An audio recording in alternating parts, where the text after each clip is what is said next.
ഫോട്ടോയിൽ കണ്ടിരിക്കുന്ന before after ഇമേജിലെ ഇതുപോലൊരു change നിങ്ങൾ ആഗ്രഹിക്കുന്നുണ്ടോ? ഒരു പക്ഷേ പല ആളുകളും പറയുന്ന ഒരു കംപ്ലൈന്റ് ആണ്, പണ്ട് എന്റെ മുഖം ഇത്രയും ഡാർക്കർ ആയിരുന്നില്ല, കുറച്ചു നാൾ കഴിയുമ്പോഴാണ് ഞാൻ മുഖത്ത് നോട്ടീസ് ചെയ്യുന്നത് മുഖം കൂടുതലായിട്ട് ഡാർക്ക് ആവുന്ന പോലെ തോന്നുന്നു എന്നുള്ളത്. എന്തുകൊണ്ടായിരിക്കും ഇങ്ങനെ പെട്ടെന്ന് നിങ്ങളുടെ മുഖത്ത് കരുവാളിപ്പും അല്ലെങ്കിൽ മുഖക്കുരു ഒക്കെ വരാനായിട്ട് കാരണം എന്ന് നിങ്ങൾ ചിന്തിച്ചിട്ടുണ്ടോ? എനിക്ക് കിട്ടിയ ഒരു ഫീഡ്ബാക്ക് ആണ്, നമ്മളുടെ അടുത്ത് വന്നിരുന്ന സമയത്ത് ആൾക്ക് മുഖത്ത് കൂടുതലായിട്ട് ഡാർക്കൻ ആവുന്ന പോലെ തോന്നുന്നു. അതായത് ഒരു 5-6 വർഷം മുന്നേ ആളുടെ മുഖം ഇത്രയും ഡാർക്ക് ആയിരുന്നില്ല, പെട്ടെന്ന് മുഖത്ത് കരുവാളിപ്പ് വരുന്ന പോലെ ആൾക്ക് കണ്ടു തുടങ്ങി, കാണുന്ന ആളുകളും പറയുന്നുണ്ട് എന്നൊക്കെയായിരുന്നു കംപ്ലൈന്റ്സ് ആയിട്ട് പറഞ്ഞിരുന്നത്. അങ്ങനെ നമ്മൾ ഡീറ്റെയിൽ ആയിട്ട് ഒരു ബ്ലഡ് ഇൻവെസ്റ്റിഗേഷൻ ഒക്കെ ചെയ്തപ്പോഴാണ് ആൾക്ക് ഇൻസുലിൻ റെസിസ്റ്റൻസ് ഉണ്ടെന്ന് നമ്മൾ കണ്ടെത്തുന്നതും അതിനനുസരിച്ചായിരുന്നു നമ്മുടെ ലൈൻ ഓഫ് ട്രീറ്റ്മെന്റും ഡയറ്റും ഒക്കെ ചെയ്യുന്നുണ്ടായിരുന്നത്. അങ്ങനെ ഒരു proper diet and life style correction വന്നു.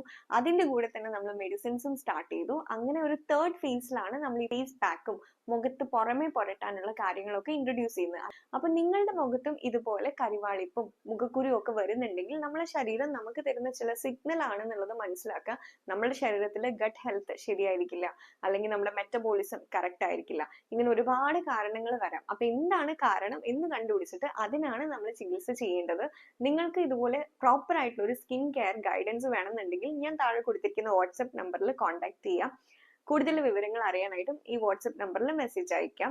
ഡീറ്റെയിൽ ആയിട്ടുള്ള വീഡിയോ ചാനലിൽ അപ്ലോഡ് ചെയ്തിട്ടുണ്ട്, ലിങ്ക് താഴെ കൊടുത്തിട്ടുണ്ട്. ഇനി ലിങ്ക് ഓപ്പൺ ചെയ്യാൻ പറ്റുന്നില്ലെങ്കിൽ ജസ്റ്റ് ഒന്ന് ചാനൽ വിസിറ്റ് ചെയ്ത് നോക്കുക, ചാനലിൽ വീഡിയോസ് ഉണ്ടാവും.